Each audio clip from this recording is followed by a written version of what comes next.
The material mistake in copying the word all council, and neither of those is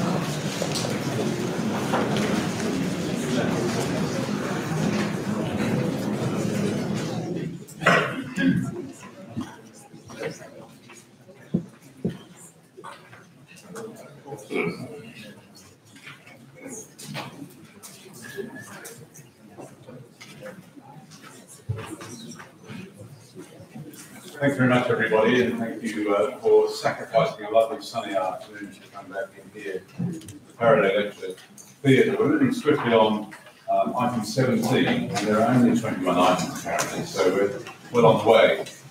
Item 17 is to receive and adopt the reports of the various committees who are reporting on their work of the past year.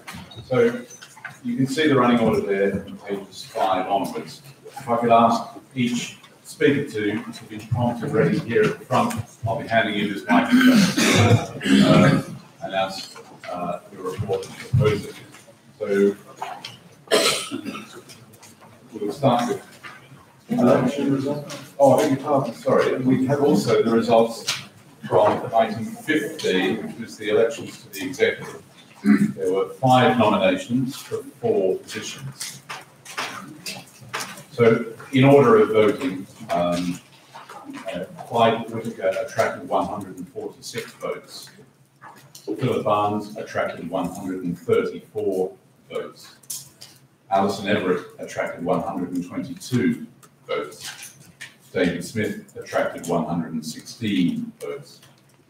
And Ernie Runciman attracted 64 votes. So Clyde, Philip, David, and Alison I declare elected to the executive.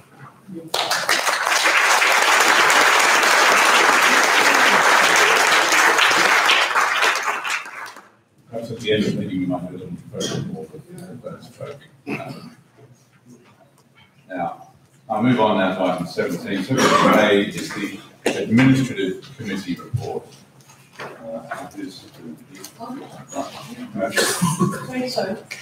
Sorry, me again, Mary Bowden, officially a member of Honorary Secretary. Just want to borrow the paper. Right, so Mr. President, members, as you are aware, sorry, Chris, is that okay? Okay. For the first time in many years, our meeting papers were not printed as a supplement to the World. The document was placed on the website, and printed copies were sent to those members without email, and of course were brought here this weekend. We welcome feedback on this process as a guide for future years. I would particularly like to thank Fred for typesetting the report against a very tight deadline, and I apologise to Neil Thomas for failing to credit his photograph of the Eat Bells. It was all rather a rush at that point to go to press, but I'm sure you'll agree that it's an absolutely stunning photo. I'd like to draw attention to the forthcoming meeting with Historic England and the Church Buildings Council on the 17th of July.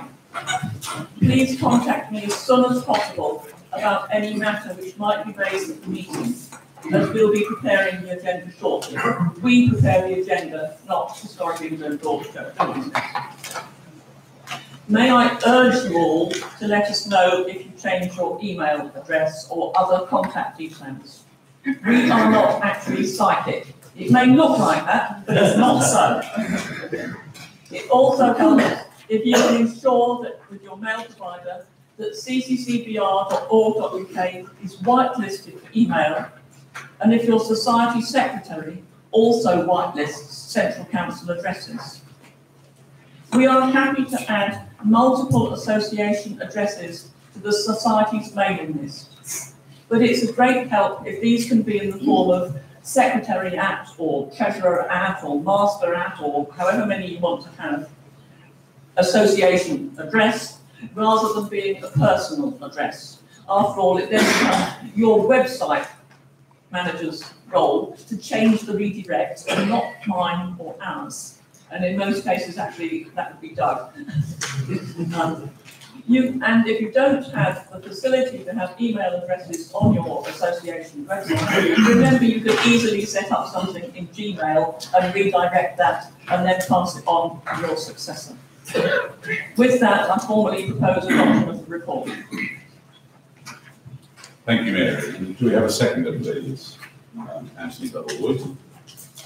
Are there any questions, Mary, please, about the Administrative Committee report?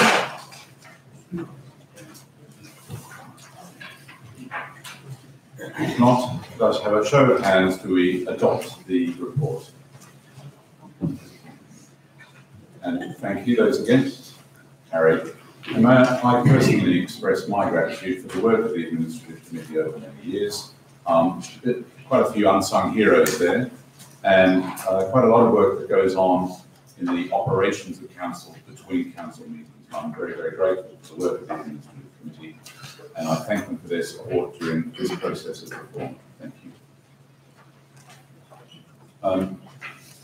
Now, public relations.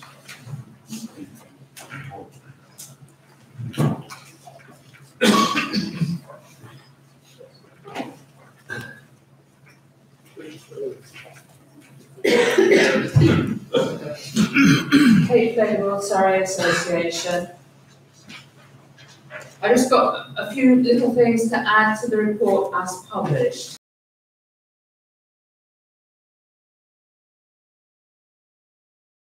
Here in Lancaster, Louise Nightingale is the lead for the new Communications and Marketing Working Group, and she attended that meeting.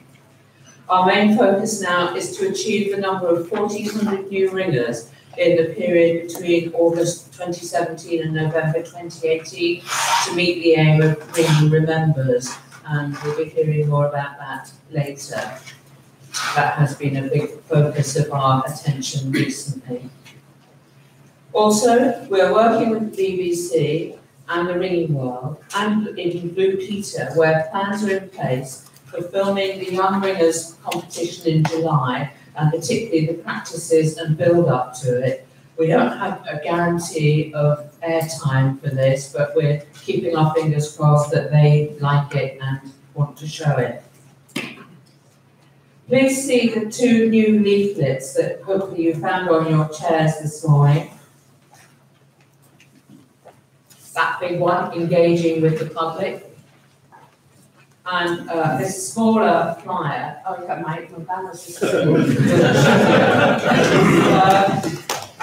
these hopefully you're aware of these already. Sue Moore on the committee has done a fabulous job on these. The smaller flyer, they're both available for download off the website. The smaller flyer has the capability of being personalised, so you can put your own association or your own tower or whatever you want as the contact details on that one. I really commend that to you. They're both excellent leaflets, and really the committee has been lucky to have Sue doing that work with us. Another Sue's speciality is the new ringing logo that she's developed, which you'll see on the extreme right-hand end of the banner up there. And you've probably seen she's been selling various car stickers and all sorts of things. And you can have that put on clothing, mugs, all sorts of other things. If you want to do it urgently, get in touch with Sue. If you can wait a short while, she will be arranging for there to be a link to the provider of these things with the logo from our website, and you'll be able to order it directly. I'd like to wish every success to the new Communications and Marketing Working Group, and I have pleasure in proposing the adoption of the report. Bruce Palmer, North American Guild. I have pleasure in seconding the PRO report, PRC report. Sorry. Thank you, Kate and Bruce. Are there any questions for the PR committee, please? Thank you. Oh, John Barnes. A microphone, please, Nicola. All the way down.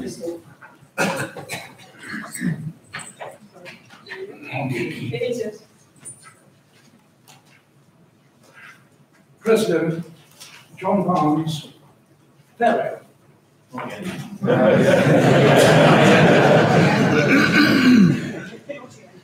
The Bell Restoration Committee has been aware for a long, long time of the difficulty of getting out to people, not just ringers, but also non-ringers, of the help and support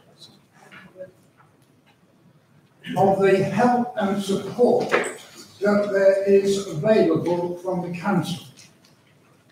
The Public Relations Committee has been doing an excellent job of work, particularly in the last 2 years, and I compliment them on that. And what I have to say is not a criticism of them. It seems to me that the council needs to be outgoing, that we need to reach people, as I say, both ringers and non-ringers, because a lot of the work that I do on the Bell Restoration Committee in helping people start a funding process, guide them through it, and then rejoice with them at the end, that sort of information is not getting out.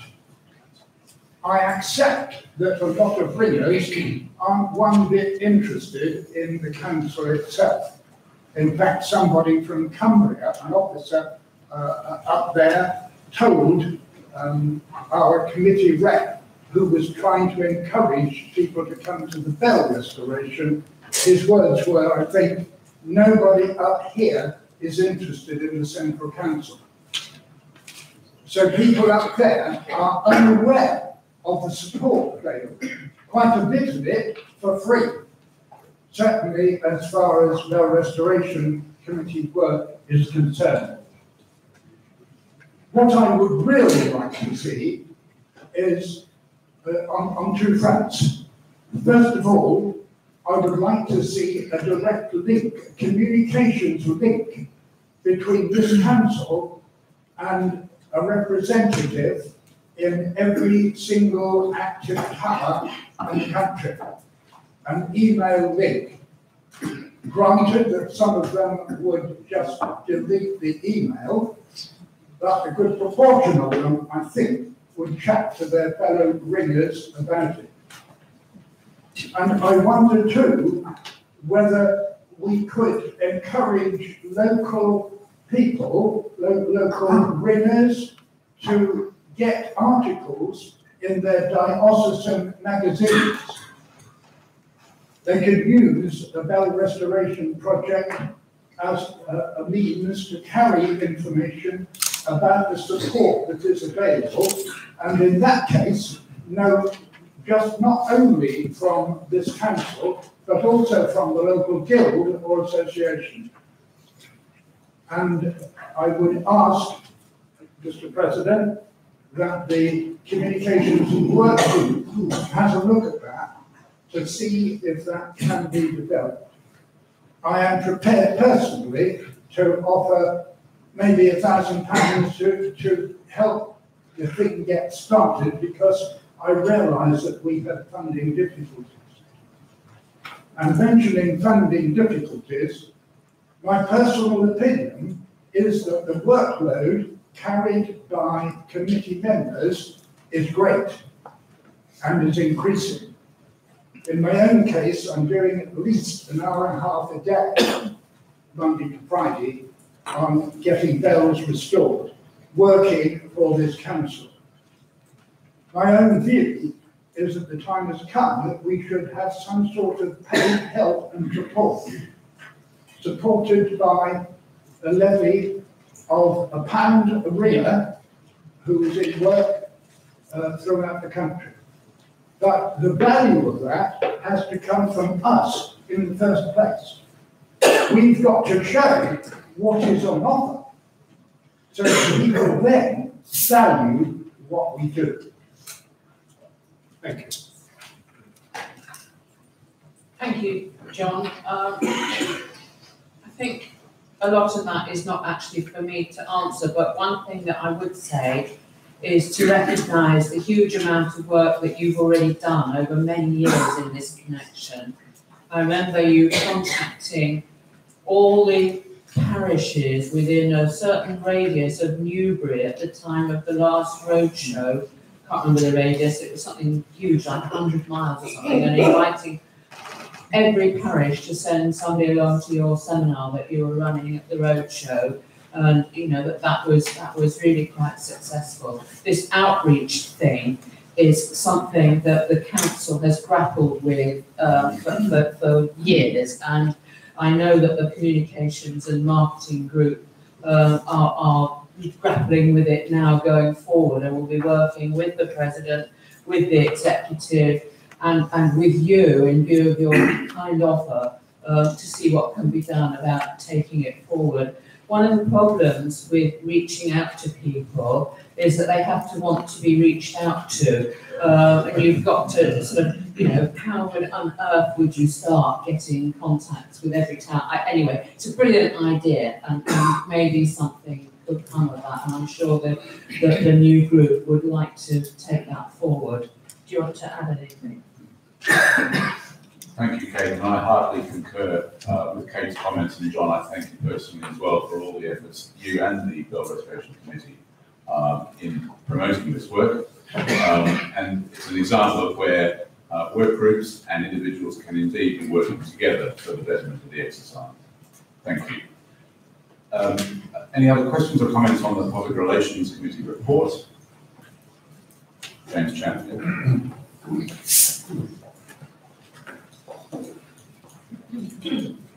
James Champion, South African Girls, which is a slight fluke. Just one thought about this little leaflet about bell ringing for young people. It's a very nice one, but all people's pictures are whites. It's just something that may be worth bearing in mind for future promotional material, because I could imagine that anybody who's not white might look at this and think it's not for me. Just a thought for the future. Okay, thank you. We do always try to get a diverse group when we use photographs, but particularly focusing on young people where we can, because photographs of old people are generally even less attractive than photographs of old white people. But it's difficult with young people, you have to get permission to use the photographs. But it's a very valid point, and I'm sure one that everybody will bear in mind for the future. Thank you. Any other questions? We vote in favour of adopting the Public Relations Committee report, please. Thank you. Any against? Carried. Thank you, Kate. Cheryl Norris to introduce the Publications Committee report.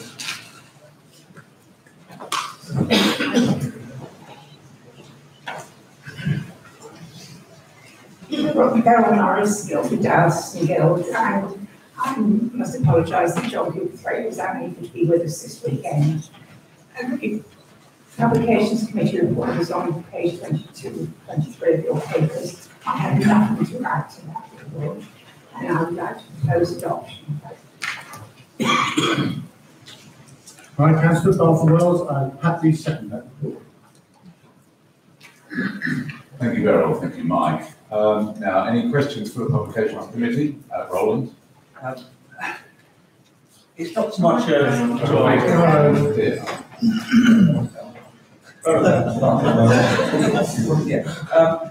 it's not so much a question, but a sort of a pat on the back for them. I was basically one of the main authors of the handbill of Belford Maintenance. I got it to a point where I'd finished it, as far as I was concerned, passed it over to my sort of chairman, who then passed it on to Publications. And he said, oh, it'll be so long before it comes out. It was out a lot quicker than I even anticipated. And I missed actually basically the publication on because it came out quicker than I anticipated. And thank you for the performance. Thank you, Roland. Any questions, comments for Publications Committee? Thank you. Do we adopt the report? Those in favour? Thank you. Those against? And my congratulations again to the work. In the team. We'll open until the end of proceedings today. Tea break today. Towers and Belfries Committee. David Cricoli, Sussex County Association. Nothing much to add to the report. I'd like to say that the town, the Belfry Maintenance Hub is selling well. Had very good liaison with the Publication Committee over the production of it. The one outstanding matter we have is to do with town movement, measurement, and that is an ongoing project. Alison Hodge, who's a member of the committee, Towns and Belfries Committee, is taking the lead on the work group and is aware of that, and along with other members of the Towns and Belfries Committee, has some plans for the future going forward. Already been working on that. Therefore, I propose adoption of our report. Thank you, David. Can we have a seconder, please? Alan Frost, Life member. I'm pleased to second that report. I would say that as far as town movement is concerned, the paper is being read out at the forthcoming CBC, the DAC Bell Advisor speaking. Thank you, Alan. Loud and clear. So we have a proposer and a seconder. Any questions for Towers and Belfries? Thank you. Do we adopt the report? Those in favour? Thank you. Those against? Carried. Thank you. Town Stewardship. Ernie, the microphone behind you.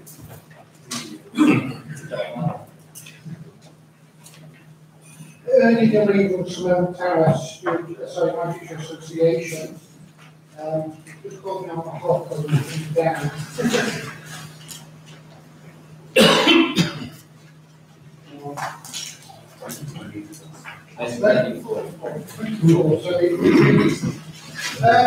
This report really as printed in the annual report, but I would just like to very specifically add thanks to our President Christopher and to Helen Phillips for all the work that they have done on GDPR. It's something that's always swamped my mailbox in the past few months, all the inquiries. So I'd just like to make our specific thanks to that. And with that, I propose a report. And thank you, Ernie. Do we have a seconder, please? Chris Mew, Coventry Diocese Guild. I'm pleased to accept the report for Tower Stewardship. Thank you, Chris. Thank you, Ernie. Any questions for Tower Stewardship? Would you like to adopt the report? Those in favour? Sorry. Oh, Tina Stockman, please. Tina Stockman, Scottish Association. I note Chris is very helpful on GDPR and the latest issue of the ringing world.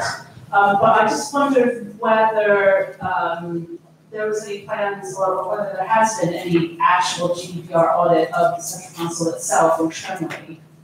Has that happened, or is that under? I can speak to that. I was going to ask you, Chris. So Tina, that process has started. It's not yet complete. In terms of ICO compliance, GDPR compliance, the fact that we can evidence that we're on the journey is good, and we will ensure compliance, of course. So there's already, for instance, a privacy notice on the Ringing Remembers platform, and we'll be making sure that the Central Council website has the appropriate privacy notices as well, and a data protection policy in place. Any other questions for Town Stewardship? Would we like to adopt the report? Those in favour? Thank you. Any against? Very much. That's carried. Towers Hang on. Bell restoration, please. Lovely. Have you already done it? That's all. I'm familiar. Thank you. Peter Wilkinson, Chester Guild. You've got the report in front of you on page 24 of your bundle. There's not a great deal to add to that. I do, however, want to take the opportunity to pay tribute to Ian Oram. I was very pleased to hear your kind words on the Youth's behalf yesterday, Mr. President. And Ian has been an absolute rock as part of the Bell Restoration Committee. I don't mean that in an unkind sense. He's certainly one of the members who is more than happy to adapt and change and progress. But he's a pillar of, or has been a pillar of strength as a member of that committee. Somebody that I could always turn to as chairman for very wise advice when needed. And his membership will be missed in part. But he has offered to continue his work with the BRF grants and things, which will be, I'm sure, very valuable to the new work group. So he will be missed, but he's still out there contributing. You will have seen in the bullet points in our report that we sponsored this year's Ringing World Calendar, which I think has gone down well. We did that mainly as an outreach project. You've heard a lot today about this, the council being proactive and being out and looking, and we felt that that was one way of trying to get the message of some of the things that the council does out into towers. When you go around, you'll see the calendars hanging there. There's information in there about the council and in particular the Bell Restoration Committee. It was that was the reason for the project. The new jigsaw, which raises money towards Bell Restoration, my assistant has got a flyer. And we're showing you a flyer because we haven't got any left. We have actually managed to sell all of the stock that we purchased, so we will be putting in a further order. If you would like to cross my palm with the relevant amount of cash, and we will take your details and post one out to you when we have obtained a new supply. The other thing I want to draw to your attention is, I think, in the penultimate bullet point about the terms of reference for the Bell Restoration Fund. In the terms, it says at the moment that no grant should be more than £1,000. After quite a lengthy discussion at our last meeting, we felt that that had been the figure for quite some time, and that we should perhaps change that. So, with leave from you, Mr. President, can I ask the members if they are in favour that we make that amendment to those terms of reference? It's not a rule, so we don't need 2/3 majority. I think we want to have the consent of them. You're welcome to. It will become the preserve of. Yes, that's right. So if you'd like to indicate whether you would be broadly in agreement with that, I'm sure that will be useful information for the next group going forward. Sorry, are you changing to a specific figure? Yes, sorry, yes, 2,000. It's listed there. In the report. That's kind of. So, could I ask you to show if you would be broadly in favour of us doing that? Fantastic. Any against? Wonderful. So, grants will continue to be paid. They've already been awarded. There's another batch back to be awarded, and those grants are paid when the projects have been satisfactorily completed.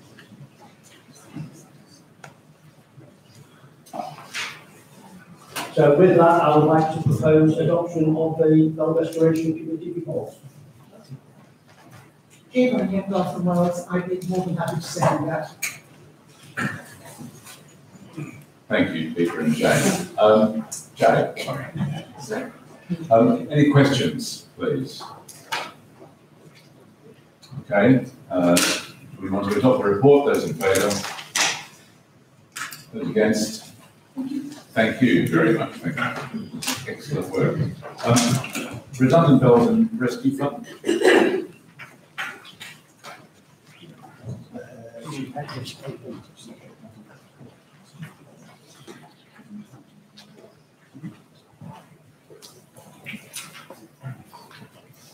Thank you, Julian. Julian Yeoman, Salisbury Guild.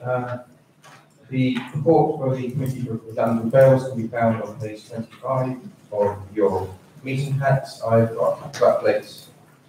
Firstly, it has an email from Simon Linford regarding, firstly, St John's Hanley. They're actually working on proposals to move to Stafford, but it's a very sensitive planning application, and they're currently working with historic building architects to make a solid case for removal in accordance with the National Planning Project Framework. And secondly, St Luke's, Blake and Heath Fells, they were at risk of being a redundant church, but Simon now owns it, and so they're no longer at risk, and they're currently being run by visiting bands. And the second point is the rescue fund. That's now been closed, and the money has been transferred over to, I believe, the Bell Restoration Fund. And with that, I'd like to propose adoption of the report. Thank you, Julian. We have a second, please. Ian Hastings, St David's Girl. I'm happy to say.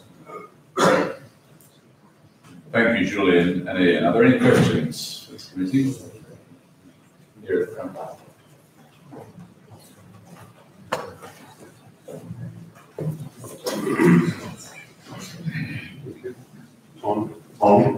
From the Word of Shropshire Association, there's a reference in the report to protocol development with the Church's Conservation Trust. It also says here discussion with the trust and development of the protocol are ongoing. It's not clear to me, is that protocol published? I'm afraid I'm not sure on that one. I don't believe it is at the moment.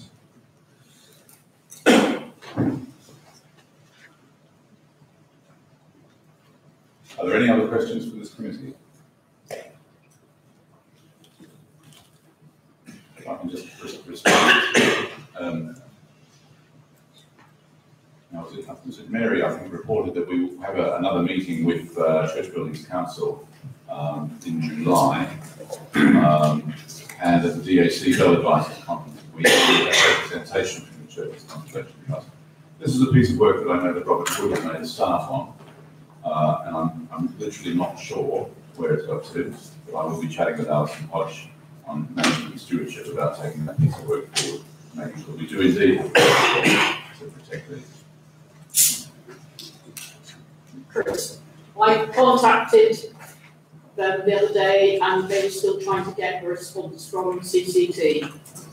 So I'm aware of it, it is still on the way, but we'll see where it's got to and chase on. Thanks very much. Okay. I would like to receive the report. Those in favour? Those against? Carried. Thank you.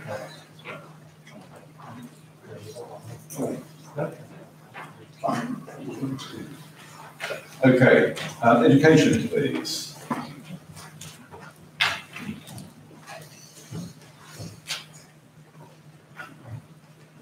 Testing.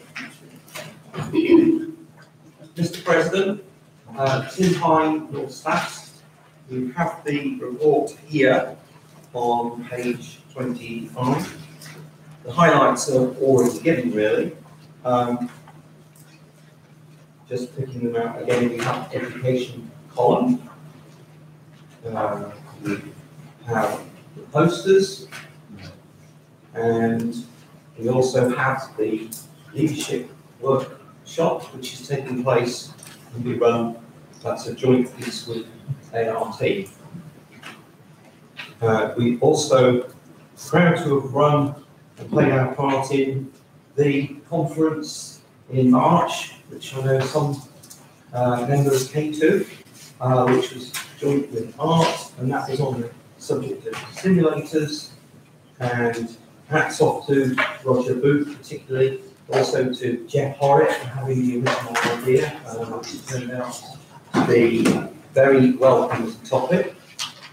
not in the report. We mentioned towards the end other ideas that we've taken forward. So today I can report the Education Committee have been working on the idea of interviews with particular leaders who we think can, through their experience, share some thoughts and ideas with us. And we have 2 interviews in the bag, and we are talking with Will Bosworth and seeing how we can promote these as pieces to be read and promote that particular idea. I think at this point I will pause, Mr. President. Okay, so Tim is proposing the report. Do we have a second? Lucy Hopkins, Till, Oxford Licensing Guild. I'd like to second that proposal. Thank you very much. Now, are there any questions for the Education Committee? Yes, Veronica.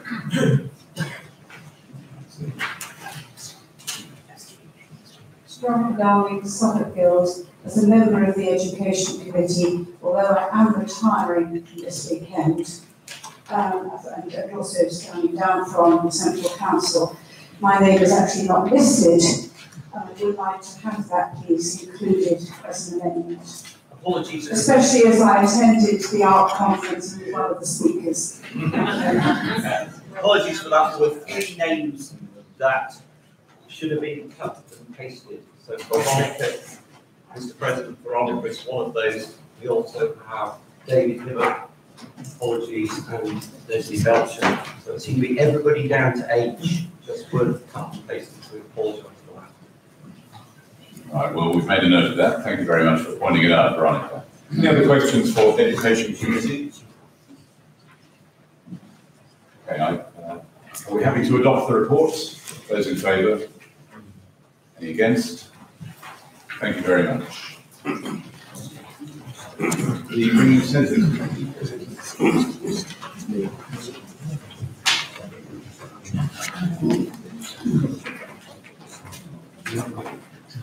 Morning, Frost, Dorset County Association.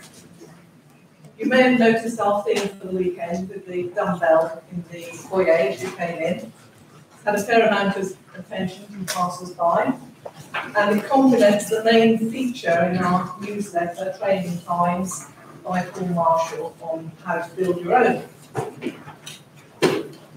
Training Times are already, this edition, 12, is already published on the Central Council website. We're hoping to be able to email a link to it to all of you shortly, and there are a few copies around about today. If you read Training Times and the report together, you'll detect a theme. It parallels the Council to a certain extent, with phrases such as significant changes, diversity, development, and people. The Ringing Centres movement is in a time of transition. Adolescence, the happy and settled early years are over, but we do anticipate a mature network of fully developed centres in the years to come.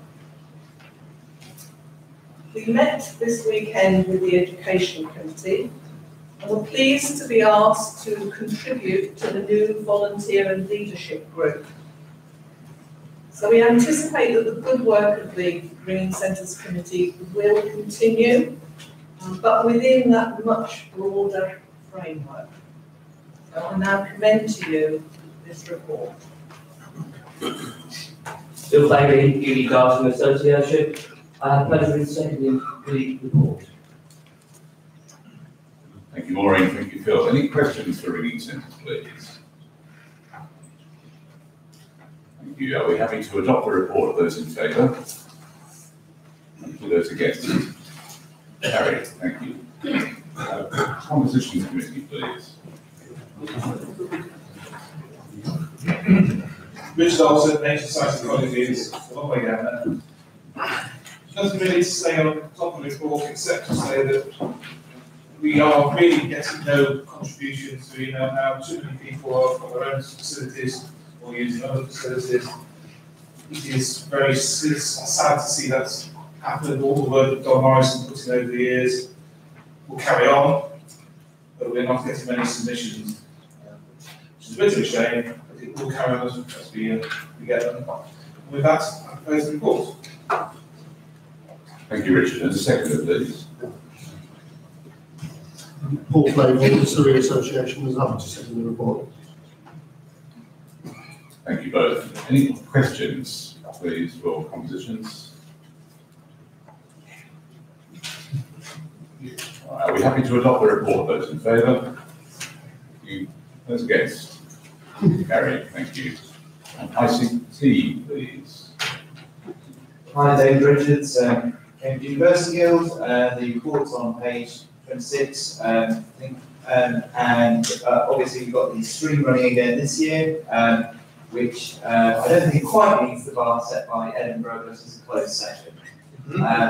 So hopefully it's a service that will continue. I don't think it quite fits into technical and taxonomy, but I think well, in the sense of it's somewhere outside that. I think ICT will very much continue within the framework, and I hope this will allow a good focus on actual bringing technical and taxonomic work to go within the group, as well as things like the website and streaming of this meeting.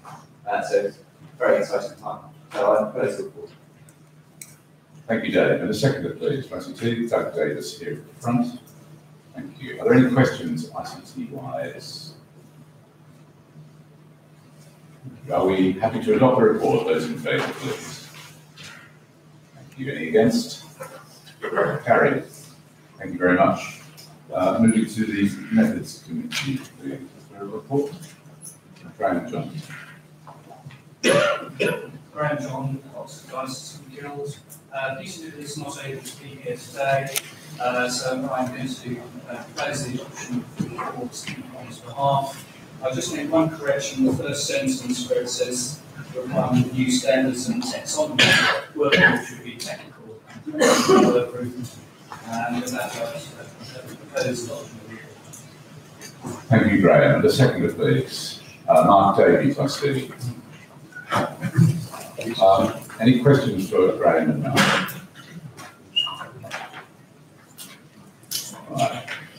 Are we happy to adopt the report? Those in favour? And any against? Carried. Thank you very much. Appeal records, Richard. Which I was asking to try to cover you, just to stop bothering mine. The reports is, as you see on pages, quite a few pages. You still know there are unpublished fields from last year. Some of them are for amendments of people, like Jim Phillips, who mentioned earlier, his amendments hasn't yet been published and we want to get any appeals with it.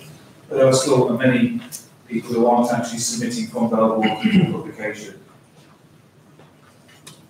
We are still taking our stand from those that are actually quoting Ringworld as the written record.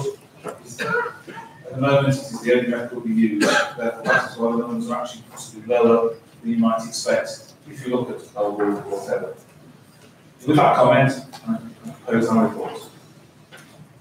Thank you, Richard. And second, please, Paul Camiart. Any questions for Richard or Paul? Peter Harrison and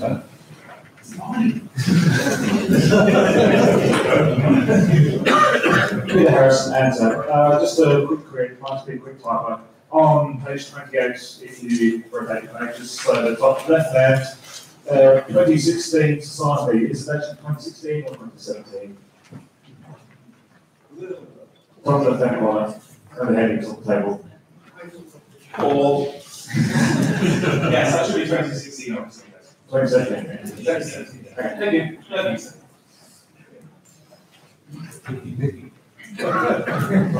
Well, any other questions, please?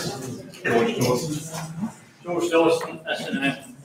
There's a lot of nothing about it. Another typo I think was an S would be on the bottom from page whatever it is. We could stick the S after Richard's name on the billboard in the tower if he preferred it that way. Yeah, that's quite right. Thank you, George.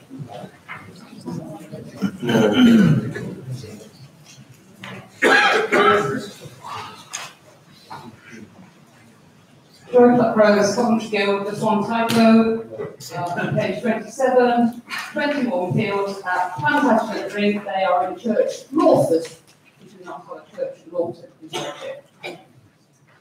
Yes, thank you. They may just agree if I start checking. I'm sure. Thank you very much, Joy. Okay, so those corrections are noted. With those corrections then, are we happy to adopt the report? Those in favour? And any against? Thank you. Biographies Committee, please, John Harrison.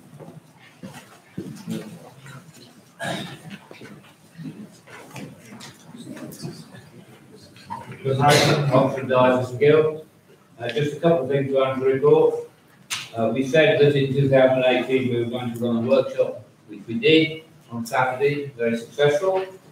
The other thing we said we'd do hasn't quite been completed. The advice for people doing research is still nearing completion, to use a well-known phrase. There are currently 956 biographic records on the Central County website. And I should say, tribute to the ICT committee, it's been far quicker and easier to put them up there since the new website came in. They can be up there within hours rather than going in a rather long queue. And the final point I'd like to make, given that we're now passing into the new era, when the biographies committee will no more be, but our work will come under the auspices of a much broader work group. As mentioned in the report, we have had a couple of people outside of the council who have written biographic records for people they're interested in.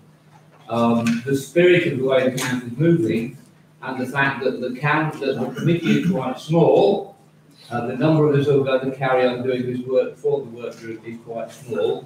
Our remit has changed in 2009 to cover the whole of Ringing rather than just the few special people who happen to be in this council. So I would like to encourage anyone who's interested in biographic research, biographic work, to get in touch with, or to get in touch with whoever you get in touch with in the new era. It would be great if people from the exercise as a whole contribute towards capturing, before it gets lost, the history of bringers who helped to make Ringing what it is. So with that, I'd like to propose a report somewhere. Thank you, Joe. Any questions? You have a question? I have a question. You wanted me to say something about memories and biographies and good contact and photographs. Yes, I did. When I didn't think we were going to run out of time before I catch my train, we have for a number of years been encouraging people to let us take a picture of them, so we've got a record of council members.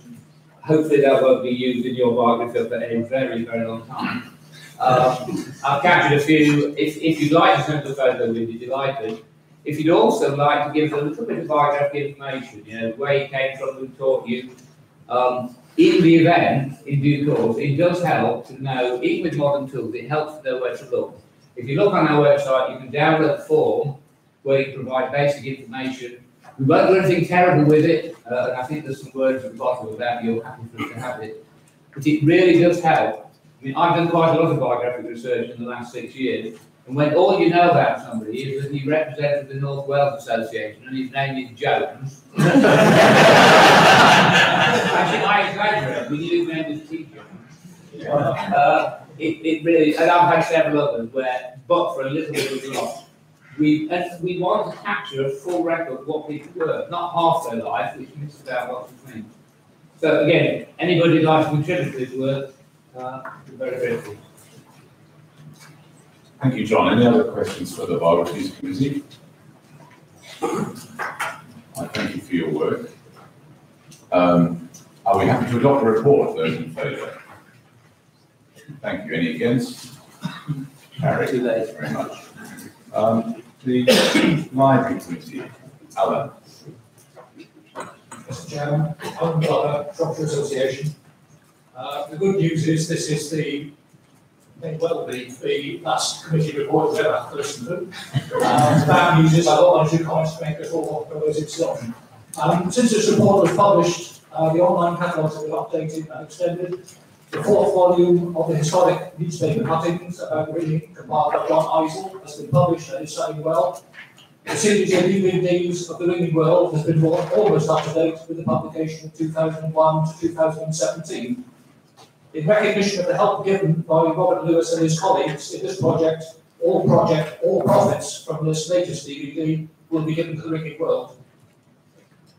The Library Committee has disappeared after 44 years. I'd like to take this opportunity to thank the four most recent members who have supported the library's activities. Sue Marsden, who has distributed some of our publications recently. Linda Foddering, who took over as chairman at very short notice and has put a lot of work into the Friends of the Library scheme. Ian Self, who has been a member since 2008 and has used his professional expertise to keep our finances in order. And finally, Paul Johnson, who has been a member since 2002 and has invested a huge amount of time and energy on the committee's work. He has been heavily involved in the production of the volumes and Ringing World DVDs and in developing our presence on the Central Council website.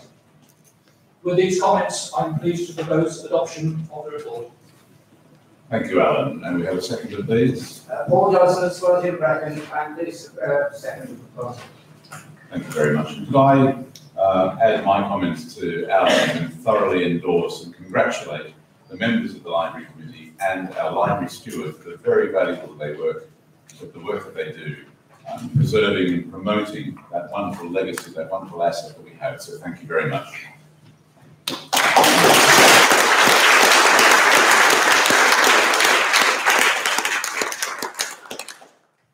Are there any questions for the Library Committee, please? Yes, Caroline Stockman again.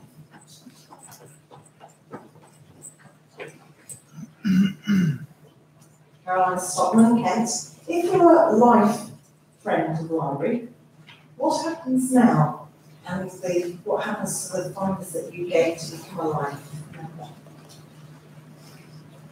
You see John Harrison about your obituary.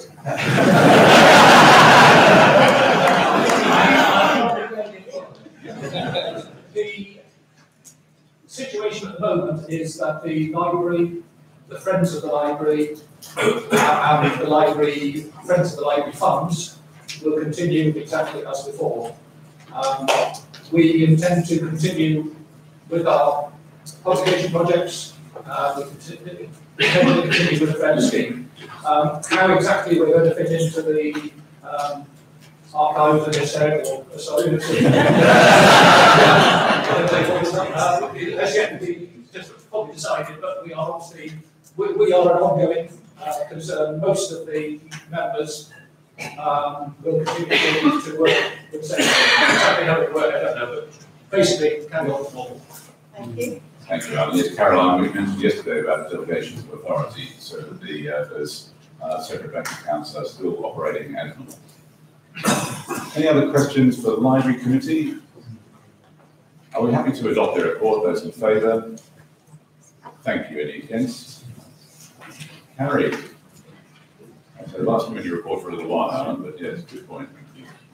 Thank you very much. We move to item 18, please, and I invite Vicky Chapman to come to the front and give us an update on this amazing initiative, this project, which will be running through to the centenary of armistice on the 11th of November, and hopefully with some legacy beyond that.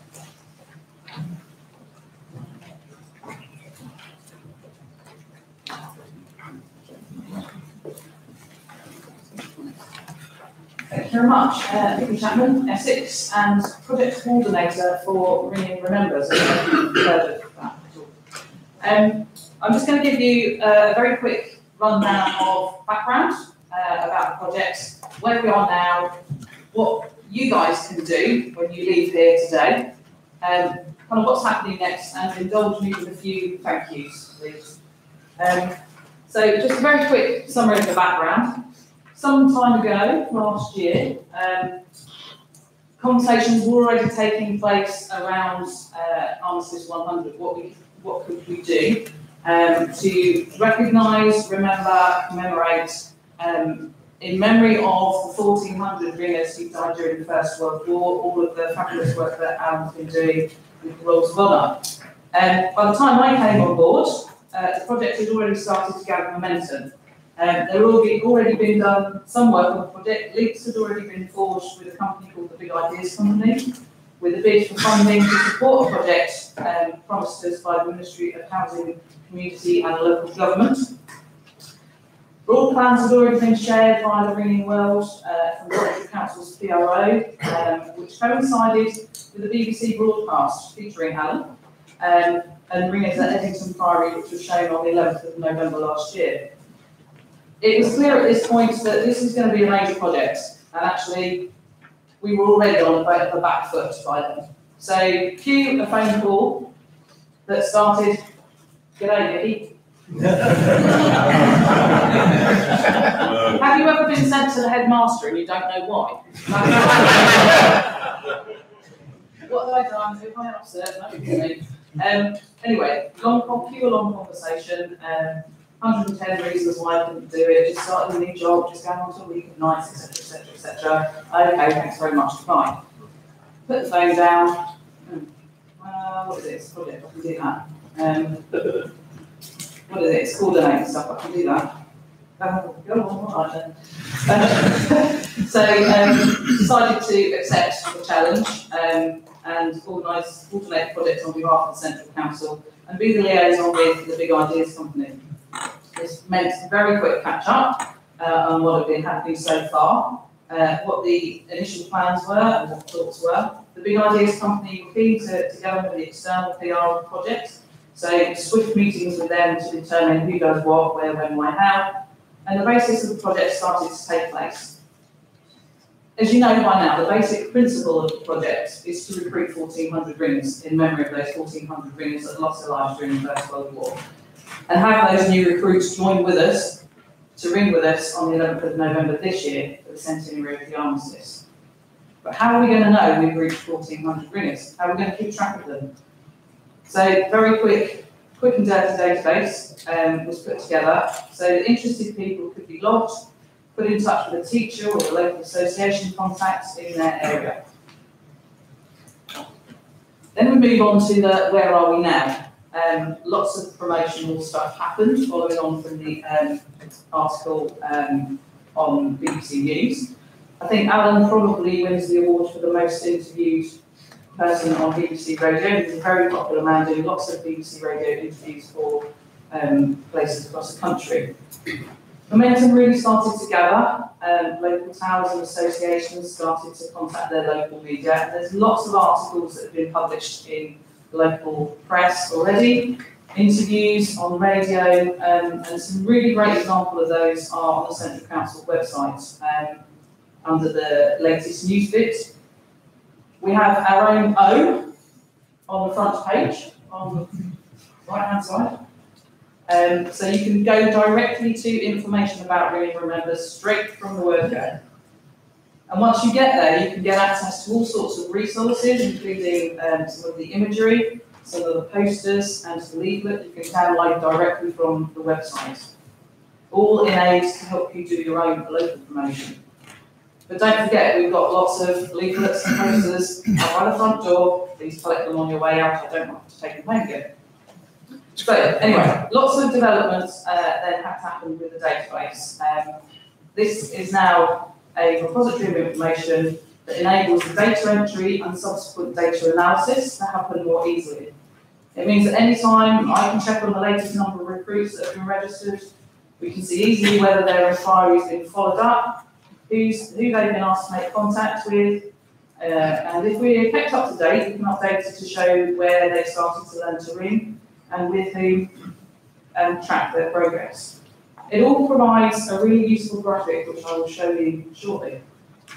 So, the bit you're probably interested in, what are the numbers like?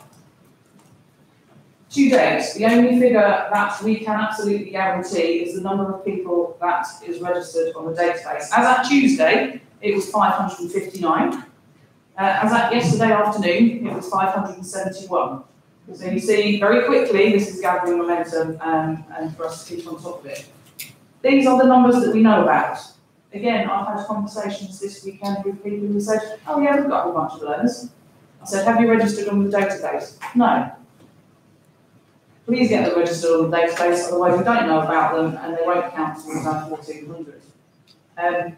You can see by the chart that the breakdown, most of the interest has come through the Big Ideas company. There is a section of other, and that's a bit of a catch-all, but it does incorporate what we know about through ART, and people that have gone directly through that route.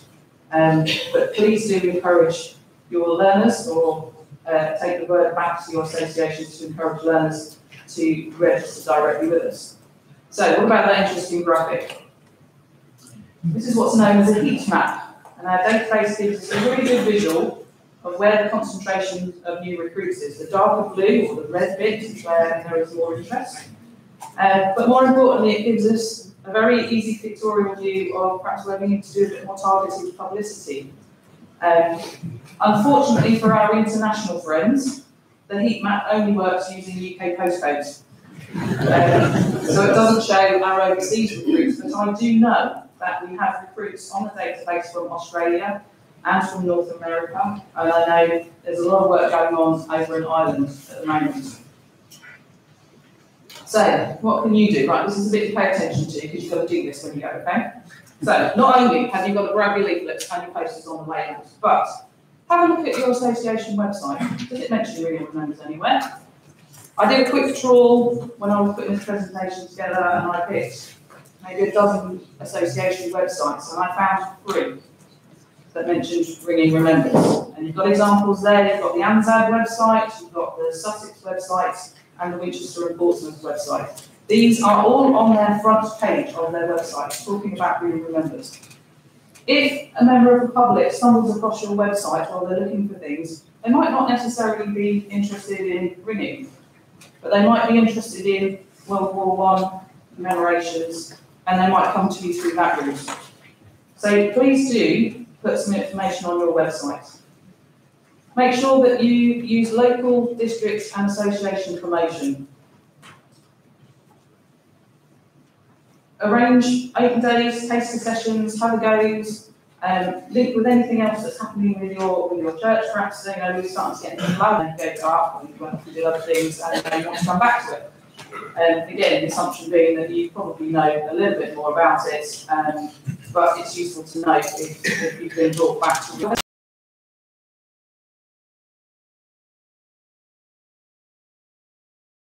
statements on there. And quite rightly, for young people, we ask their age, and we suggest that they get parental consent before they fill it in. We've talked about GDPR already.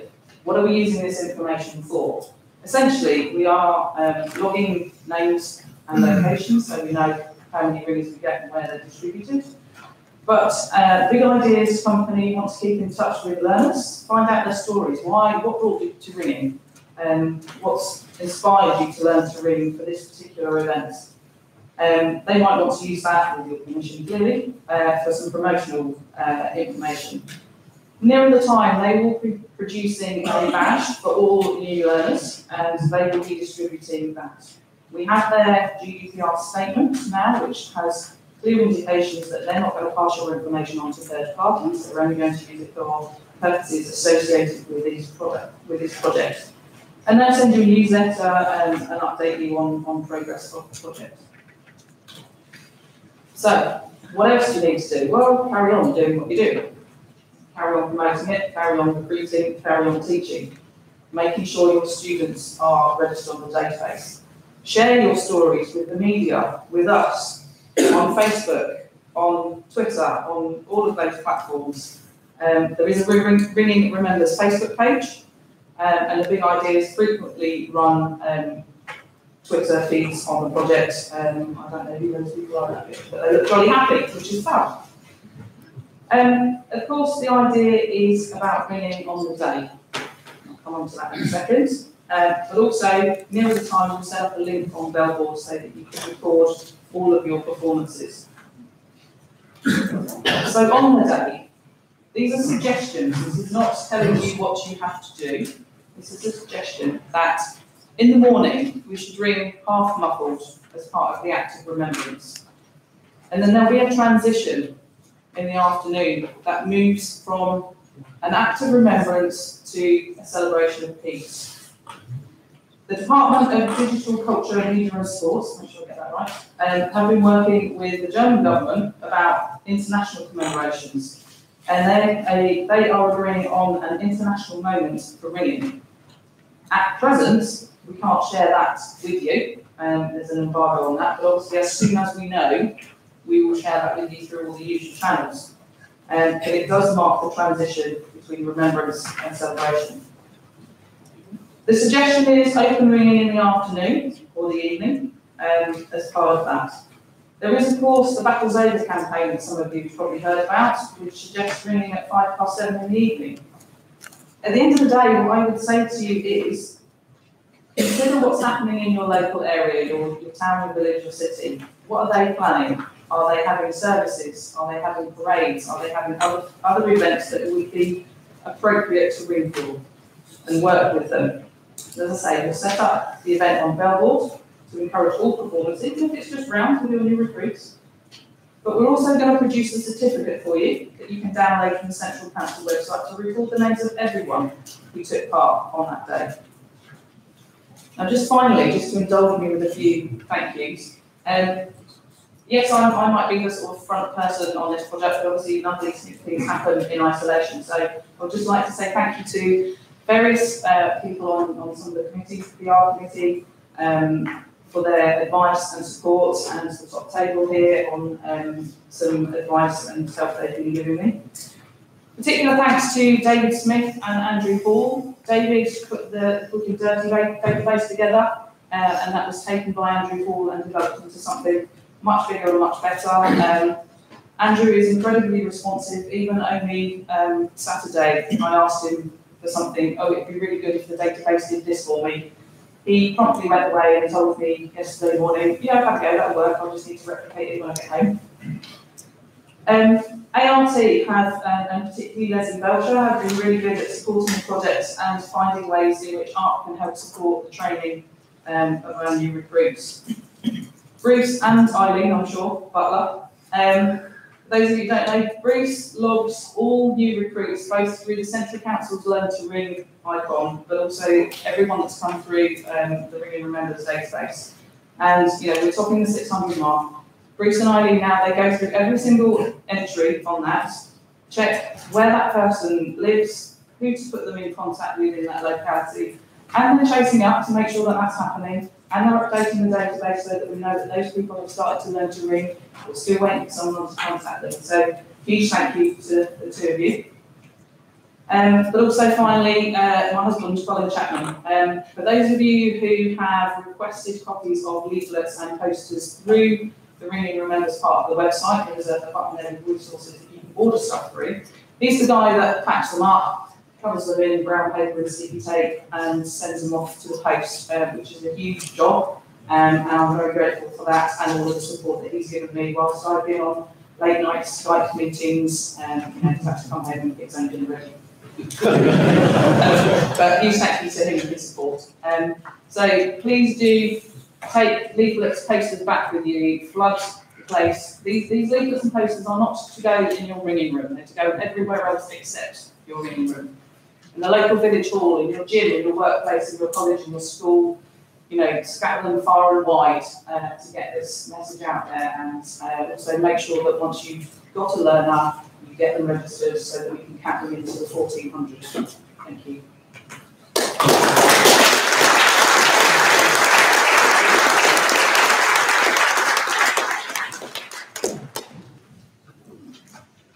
Nikki, thank you very much for that comprehensive overview. Are you happy to take questions? Are there any nice questions?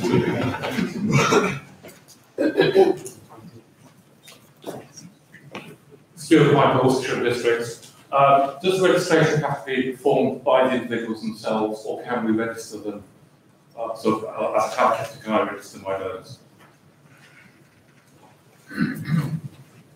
Thank you. I think preference would be for the individual to register them themselves, because essentially what we want them to understand is what they're signing up for. If you're doing it for them, you need to make sure that you make them aware of what their information is going to be used for and where it's going.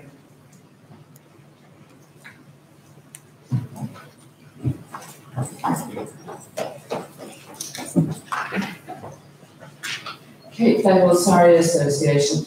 I understand that the start date of all this was August last year, and I've heard it mentioned informally, but never formally before. I think we should perhaps state formally that anyone who started learning to ring since August last year can be encouraged to sign up for this and register for it, whether they've come through a Ringing Remembers leaflet or knew about it or not. I'm sure they'll be fascinated to learn and to sign up and help get the numbers up. Yeah, thank you, Jane. I think whilst the sort of official launch of the project was 11th of November last year, what we've sort of said loosely is, if someone has started to learn to ring, say, since last summer, then absolutely, we need to be including them. They're still a new learner, and we'd like to include them in our numbers as well.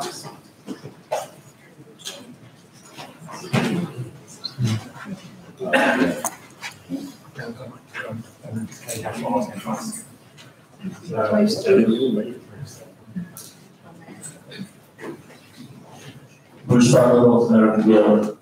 As you know, I've been entering all these people, and I didn't help me incredibly.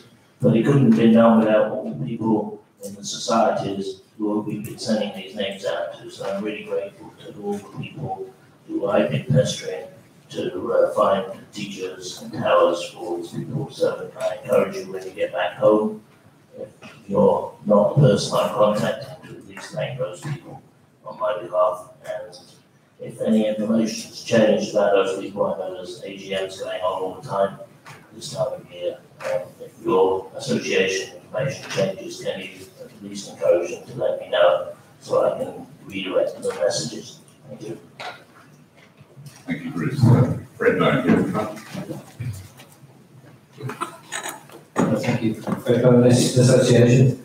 Inevitably, some people who start decide that it's not for them after all and drop out.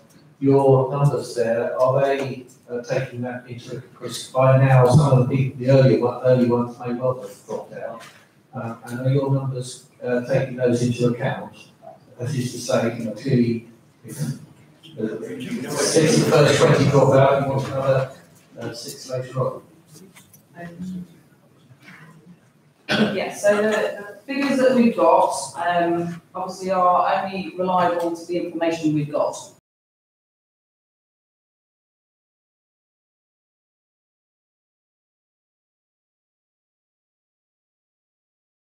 Update us on the status of those that are ringing or have dropped out. What we've got on the database and how it's recorded is the only figure we can be sure.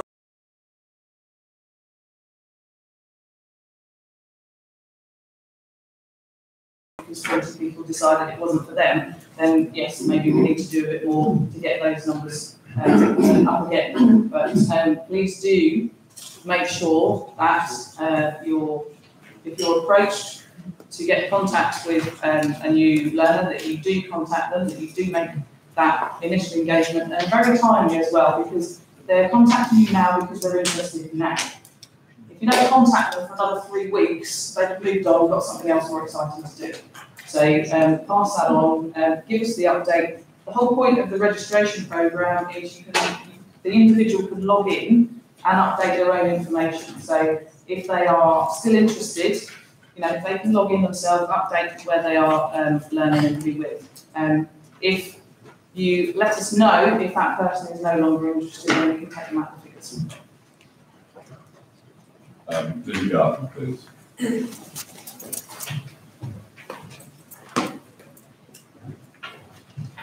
Lily Garden, Bedfordshire. It's just a very quick question really for Bruce and Eileen. First of all, thank you for what you're doing, everybody. I think it's a fantastic project.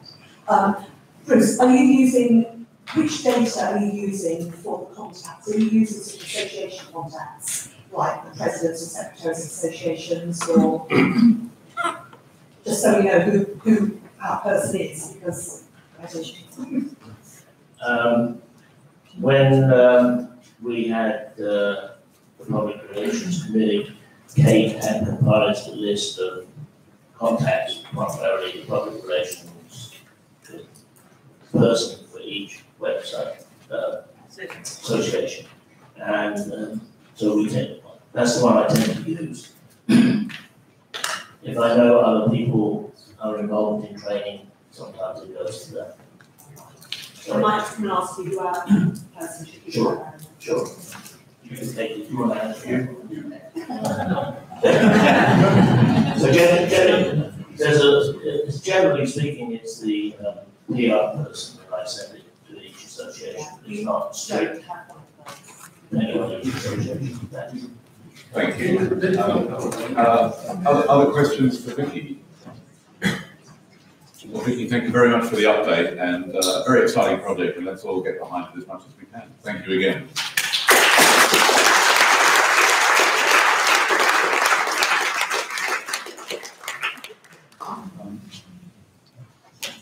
Item 19, I invite Tim Barnes to give us an update on the new framework for method ringing. We're at 3:30. There is a tea service booked for 3:45. Let's see how we go. Yeah, we can do I might need a bit of help finding my slides. Oh, right.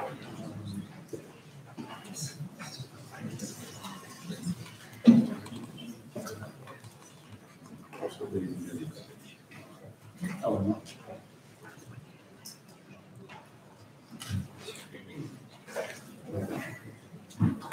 Okay, so this one will be unit sample.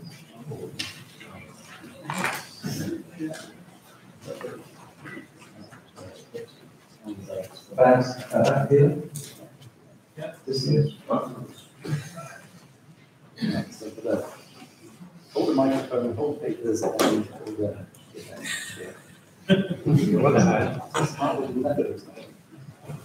All right. Good afternoon. Good afternoon. So it's my first time at the Central Council.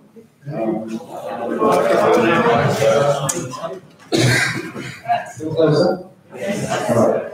My first time at the Central Council, and I'm here to talk about a subject that has a good 100 years of controversy behind it. So I'm not quite sure how this is going to go. I am also an additional member of the Central Council. So that's a category of membership that we've actually just voted to eliminate. So if this doesn't go very well, you don't need to worry too much. So, okay. So it's also, I'm aware, very near the end of a long and intensive meeting. So I'm aiming to keep this to about 10 minutes or so, and we'll keep things at a fairly high level.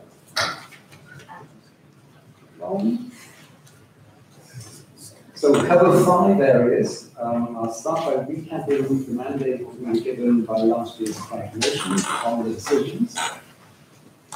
The motion had the 4 elements shown on the slide, so I'll then talk about how we applied each of them in developing the new framework. Okay. This slide shows the key parts of the current motion. We put together a team of 13 people last September to develop the new framework, and we've been working on it pretty much continuously for all of the past 8 months. It's certainly been difficult work. Thousands of messages were exchanged between group members. There were lots of different views that needed to be debated all the way through to resolution. And the framework itself moved through dozens of different versions. We covered what makes this task so difficult in our recent Ringing Board articles, so in the interest of time, I won't spend time on that here. But this has already meant that we weren't able to keep to our original goal of completing the project before this meeting. We have now reached the stage of starting a consultation on the draft framework, to get feedback from across the Ringing community. I'll come back to the consultation at the end and let you know how you can all take part. So let's move on to the 4 elements of the mandate. Okay. 2 very key words are permissive and descriptive. The aim is to describe what people bring rather than to limit it, and to take a permissive view of what is considered method reading. We all know the history of the decisions. They limited what was considered the method and what was considered appeal. And every time a fan ran something new that was outside these limits, the method or appeal were recognised by the council and controversy often followed.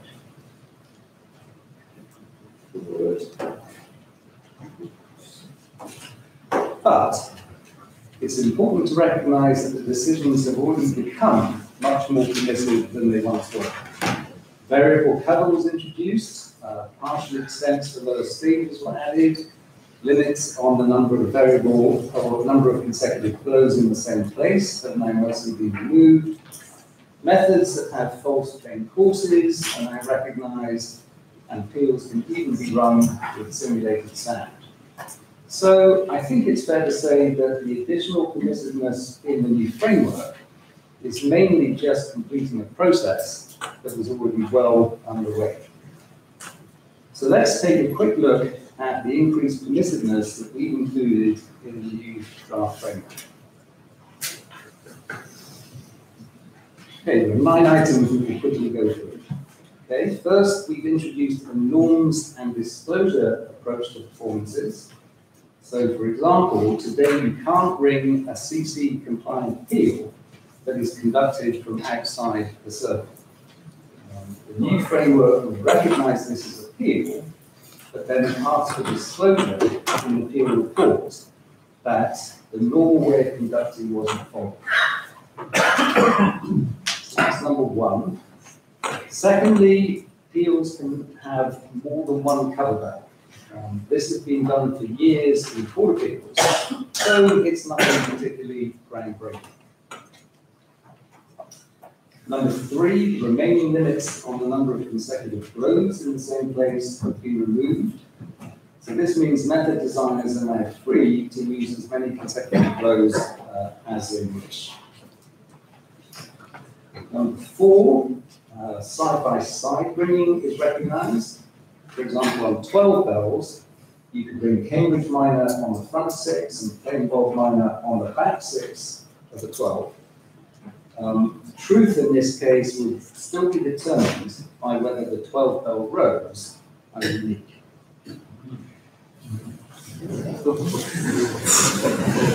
Let's let you absorb that. Okay, a few more. There's only 9 in total. So a method can have a single plain lead in its plain course. So today, a method has to have at least 2 leads within its plain course. So this could be used, for example, to create a doubles method whose plain course is a full extent, but which doesn't divide into 2 or more leads. Okay, next one, rotations of methods can be separately named. This solves the new grantor problem, which some of you may be familiar with. Dynamic methods are recognized. These are methods that don't have fixed sequences of changes. Some of you will be familiar with the method Dixon's Bob minor, where the next change depends on what the current row is. So we've now taken within the framework the methods like Dixon's to be within the framework. Okay, 2 more. The identity change is recognized. This is where every bell stays in the same place from one row to the next. Why would you want to do that? Okay, this could be used, for example, to turn a 120 of Bob doubles into a true 240 by calling a pair of singles with place notation 1, 2, 3, 4, 5 at 2 points halfway through the 240. And that touch has the nice feature that you get every row of hand stroke and every row of hatch stroke. And finally, jump changes are recognized. So for anyone who doesn't know what a jump change is, this would be, for example, when the treble rings, let's say, in second place at hand stroke, and then straight into fourth place at back stroke. So ringing jump changes is certainly an advanced skill, otherwise very good roadside. And we don't have any expectation that jump changes will become widely run. But we don't think they should be outside the definition of method ringing. So we think they should be included. So just wrapping up that set of changes, that's the list of the main increases in permissiveness, that list of 9. I doubt any of these will be used very often in peers, but including them in the framework will prevent objections that the Central Council doesn't recognise things that some people would like to ring. I should also add that there is a rationale between that list of 9 changes. So at the beginning of the project, we started out by defining what we thought were the most likely boundaries of what could be considered method ringing. The list of items above are what you need to add to the current decisions to be able to describe everything within those boundaries. So that's the method, if you like, behind those 9 additional changes. Okay, let's move on. Let's now look at the simple part of the mandate.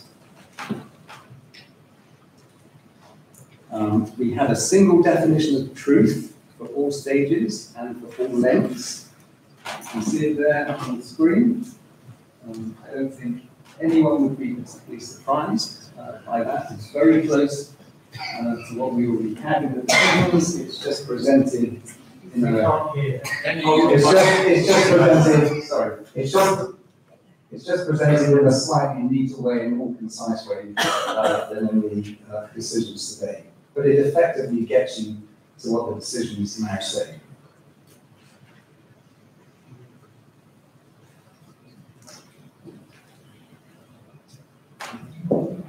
There's a unified treatment of cover bells, as shown on the slide.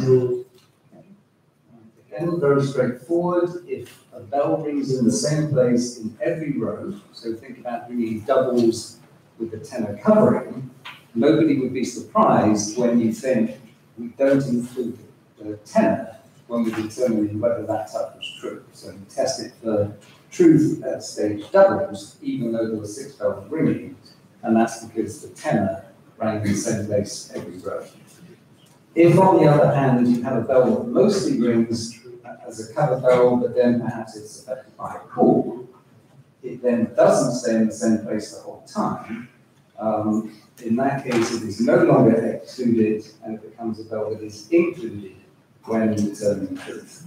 And again, that's generically applied. It doesn't matter how many cover bells that you're talking about, it doesn't matter what stage you're ringing at. These are the unified rules for handling cover bells.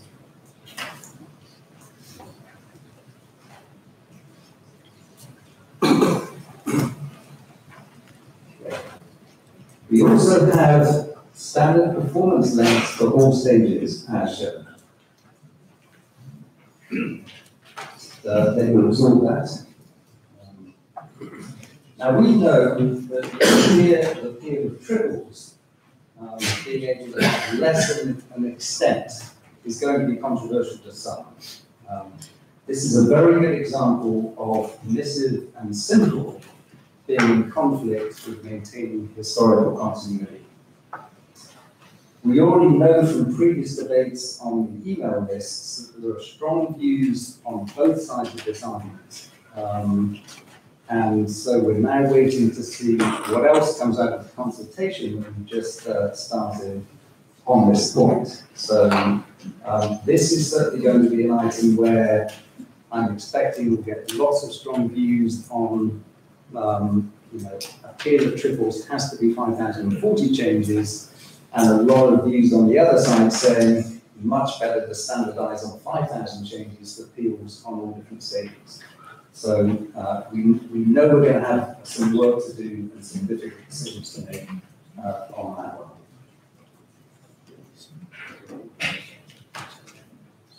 We have a single set of requirements for naming the method. You can see them here, ring the method in a 1250, or ring an extent of the method. That contrasts today where there are slightly different naming requirements for different stages, and there are also differences between naming methods and naming non-method blocks. So all of that goes away and everything is done on what you see on the screen. Okay, there are two other ways that we hope we've aided simplicity. The first is that all terms used in the framework are defined. So any unusual ringing specific word that you see should have a definition somewhere nearby it to hopefully get you up to speed if you're not familiar with that term. And then secondly, examples and explanations are included throughout the framework. So where there's a fairly complex idea being presented, you should see a worked example that takes you through in more detail exactly what we're trying to say.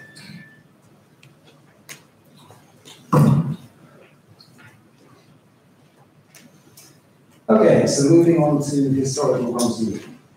We believe we've achieved continuity in that the vast majority of ringers won't see any change from the framework going into effect, unless they choose to take advantage of some of its new features.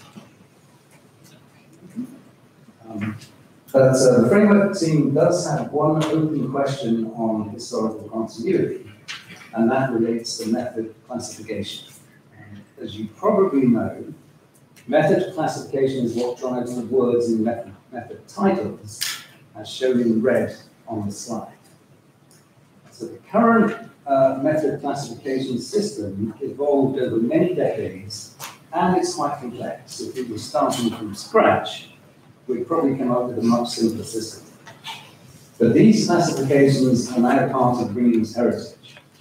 And if we make significant changes to the classification system, lots of method titles would change, and we need mapping tables to interpret historical ringing records, including appeal and court forms. So we know that we can't do large-scale updates to the classification system. But perhaps we could make some smaller changes to the system that only affect a small number of methods and make the classifications easier to understand. The framework team discussed classification at length, but ultimately we couldn't agree on a single approach to bring into the consultation. So, what we've now done is to bring in two different versions of classification requirements in the draft framework, and they're labeled 4A and 4B. So 4A mostly keeps the existing system in place and focuses on making it clearer to follow. 4B makes some relatively small changes that simplify things, but it results in 2 to 3% of the 21,000 methods in the library getting a different method title. We welcome input from anyone who has a view on this topic. We've actually included a separate question and consultation for people to provide feedback on this individual topic. And there was actually a lively debate on this subject in the bar on Saturday night that is still going at 1 AM. I know that's quite sad. And it was an emerging view then that maybe the best answer will come out somewhere between 4A and 4B. So if you do go on the site and have a look at these, don't feel that it's an A or B choice. If you can see some sort of elegant way of coming out somewhere in the middle between 4A and 4B, that might well be the right answer. We're going to continue putting our heads together on this and see what we can come up with. Okay. Let's move on. Final part, responsibility of the executive. As we know, much time has been spent in full central council meetings over the past 125 years discussing the decisions, often with reports afterwards that members weren't always fully clear on what they were voting on. So I think it's a very good plan to delegate responsibility for the framework to a technical group by the executive, and then have council members oversee the process at a higher level, rather than voting on every change. Let's wrap up. I'll wrap up with 3 final points. The first point is that there's never a completely free lunch. Additional permissiveness may mean that some ringers will want to ask more questions of an organiser before agreeing to take part in the appeal, to make sure that it's something that they want to bring. Okay, they might want to check there aren't going to be 4 kettlebells or something side by side or along those lines. But I do think it's a better state of affairs that people taking part in the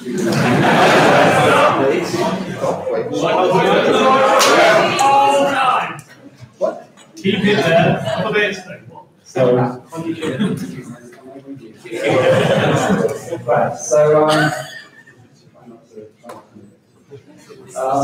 But I do think it's a better state of affairs than treating some types of bringing in non-compliance or similar.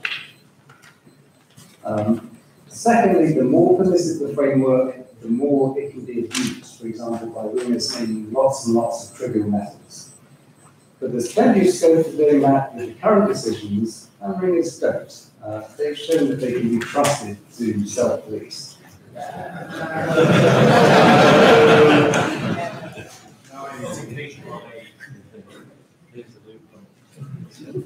And finally, no one framework will achieve anywhere near unanimous support. That has become very clear from all the work that we've done over the last 8 months. There are all sorts of different views, lots of different ways in which the framework can be constructed. So it won't be possible just to have a single framework that everybody says, yep, that's the right one. But we think we're heading in the right direction with the new framework that we've drafted. It will no doubt be improved through the ringing community consultation that we've just started. And on that consultation, we launched it in a ringing org article the Friday before last, and we'll be publicising it through the email lists, the Facebook groups, and other channels later this week. We would very much welcome any feedback that Central Council members would like to provide. We do know this is a specialist area, but we take time to review the framework and provide comments. So we're not expecting large numbers of ringers to take part. We're guessing we may get in the region of 20 to 50 responses, and we think that would be fine. Ringing has lots of different areas that we work, and many people will rather spend their time on other ringing projects. But for anyone who would like to take part, the new framework website address is on the screen, and section 16 of the website has the instructions for the consultation.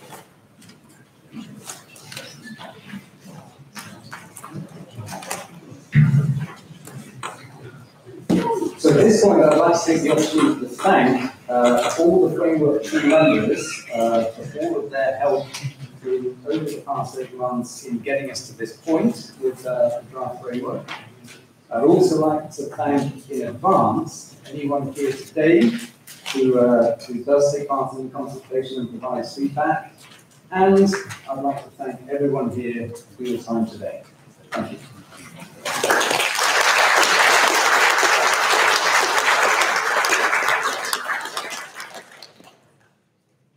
I can't imagine that anyone has any questions. Thank you, Tim, and I know it's an especially popular slot in the day doing that. I put it to everybody here, we probably have about another half hour in the agenda to go, and I do know that there is a tea and coffee service awaiting us even as we speak in the chemistry block. Unless there are sort of burning plenary questions for Tim, are you happy to accept individual questions over tea? And I suggest that if we reconvene, when we reconvene at 4:20 after a tea break, please, and then we've got half an hour to go.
One day already, I'm going to Anyway, thanks very much. We're in the final straight. Thank you very much for coming back. Most of you.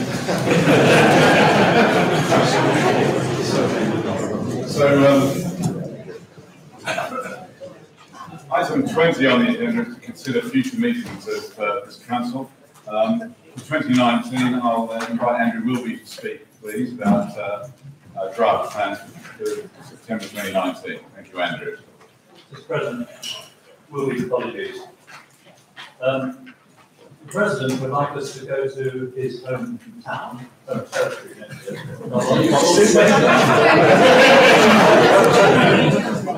We do actually mean London. In fact, we mean the Euston Station, really.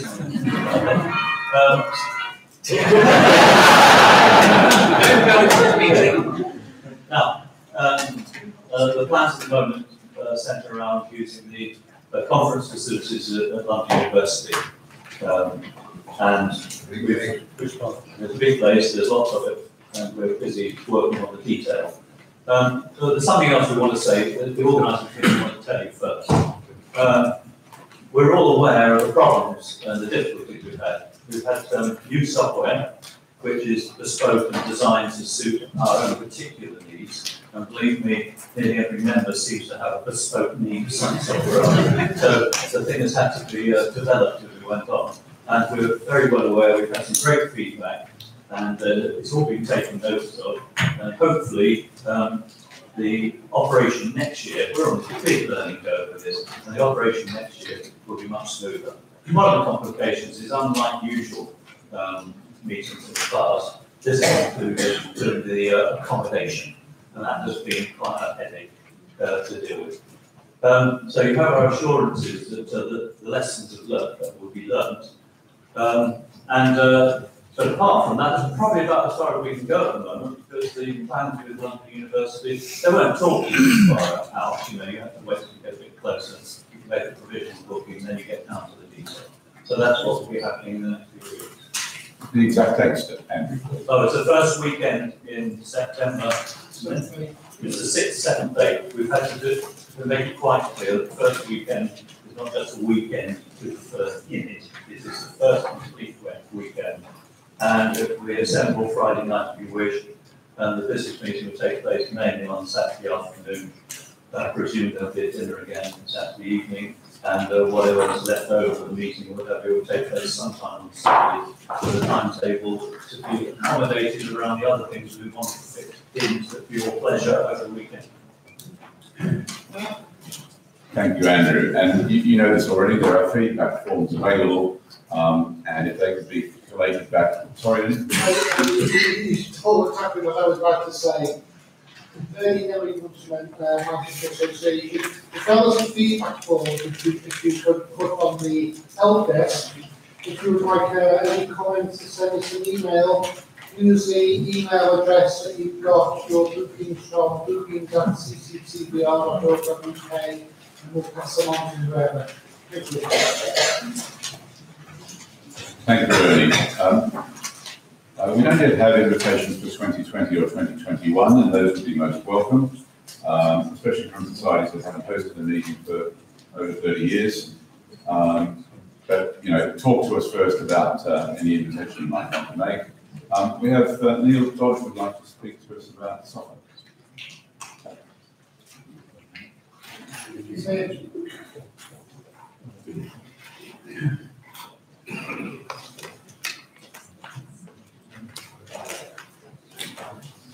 Neil Dodge, Suffolk Guilds.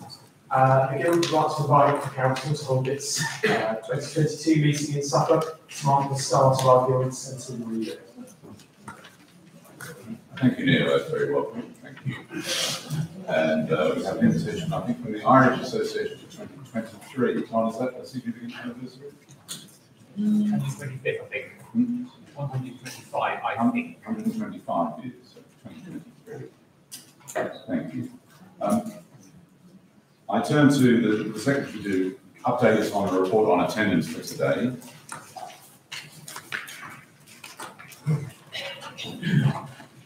Sorry, just finishing my biscuit. Right, Mary Byrne, ex officio member. And obviously, I'd like to start by thanking Stephen Franklin for analysing the attendance sheets. So 162 members signed in. 32 societies are fully represented. 29 are partly represented. And 5 societies are not represented at all. And that includes some who weren't actually represented last year either. The list of those who aren't represented will be in the minutes when they get done. But if you know people in those societies, could you encourage them to elect somebody who can actually attend? Because being a CC member is not just to look good on your ringing CV. Right, so there were 4 life members present, 3 additional members, 5 ex officio members, and in total 150 representative members.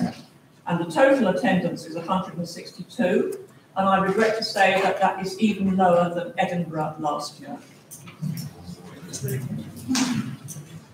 Thank you, Mary. We turn to item 21, which is any other business, and we have a couple of items already notified to us. And I invite Richard Andrews from the St Martin's Guild to speak.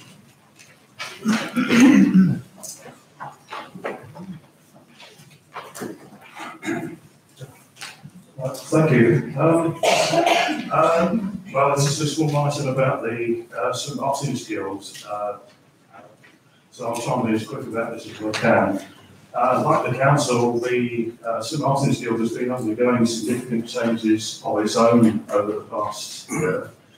And we've adopted a wholesale set of changes to reflect what we do in practice, but also considering what an ringing organisation in our area needs to be in order to be successful. Now, one of the key things we decided to do was to drop the diocesan and territorial boundary. And I know a number of you are aware of this already. So this means that our official name has changed from the St Martin's Guild of Church Bell Ringers for the Diocese of Birmingham to just the St Martin's Guild. And because of that change, that means that we no longer have non-resident life members that becomes a bit meaningless. We just have members. And we welcome anyone who wants to join and ring with the Guild and believes in its purpose. And talking about the purpose, we've updated this to include phrases such as to demonstrate excellence in ringing and achieve the highest standards of performance, and to push forward the boundaries of change ringing achievement and ambition. We no longer charge steeplage for attendance at practices. The Guild pays the tower, the members will agree. And similarly, we no longer have meal fees. So overall, the St Martin's Guild now sees itself as a ringing organisation supporting its members, rather than being an organisation that represents and is responsible for the towers. And one other thing that Simon Linford, the Guildmaster, has asked me to say is that it is definitely not an attempt to poach territory or ringers from elsewhere, as ringers are free to be members of whatever they want. I just want to finish by making a request to whoever will now maintain the council website. Can I please ask that on the list of members for the St Martin's Guild members, could you remove the for the Diocese of Birmingham so it just says St Martin's Guild? If it says that's anywhere else, please do the same there. Thank you. Thank you, Richard. We have an item from Dave Kelly. Is Dave still here?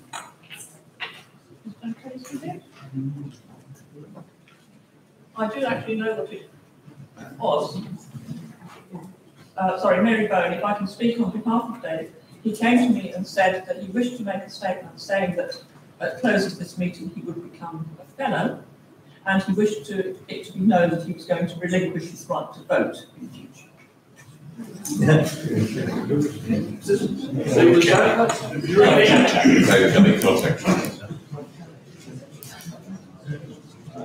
Now, I think I've already noticed about the feedback form, and there's a box on the back, isn't there? Oh, sorry. AOV from Derek Simpson.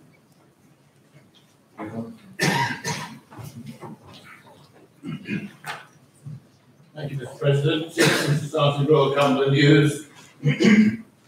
I've been asked by one of my constituents to raise this matter, and that is that he was very concerned by the bulk mailing using the list of email addresses on the ringing site, ringing.info. He feels that this is quite wrong. Having been asked about it, he said no, but it went ahead. And although it is now definitely illegal, it was in fact illegal to do that at that stage. I'm reliably informed that under privacy and electronic communication regulations, it was not permitted to circulate people with a view to getting them to join something. I think that's right, isn't it, Fred? Thank you.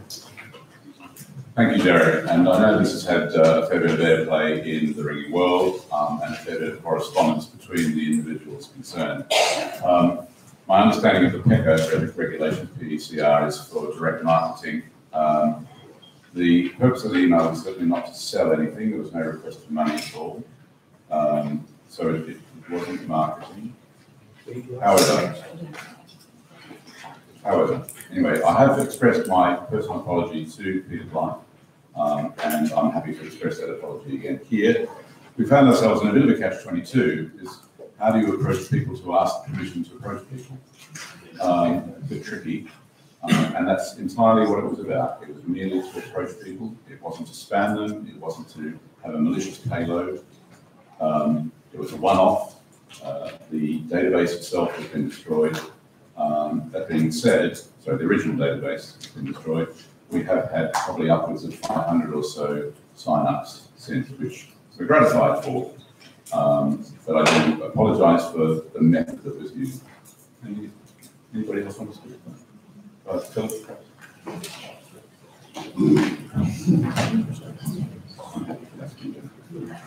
Philip Barnes, County Association.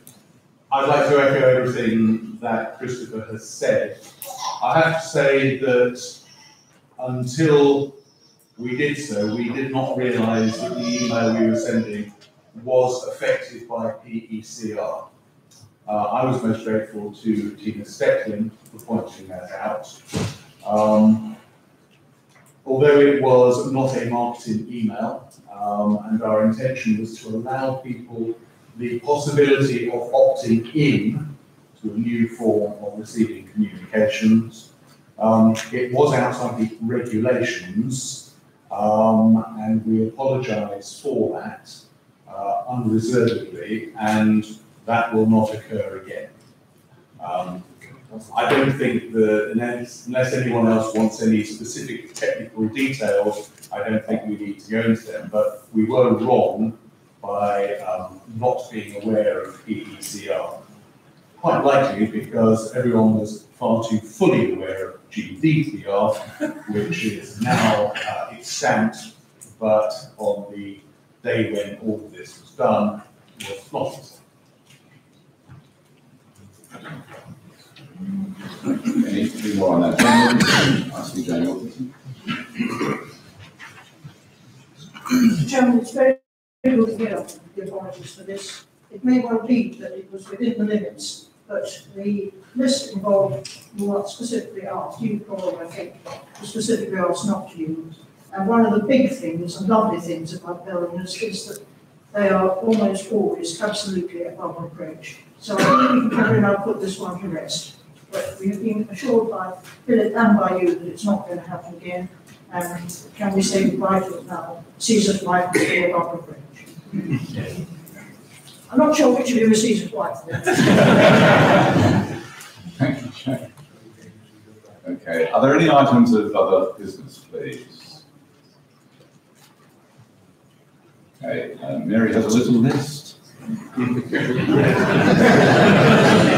And it might include actually society offenders.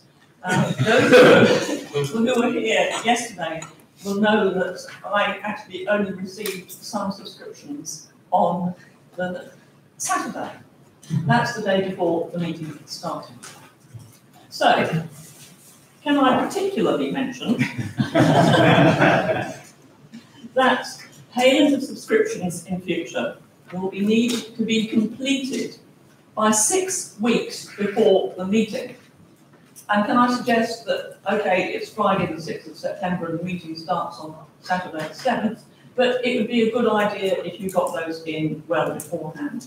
Subs are actually due on the 1st of January each year, and it's not difficult for guild treasurers to remember that.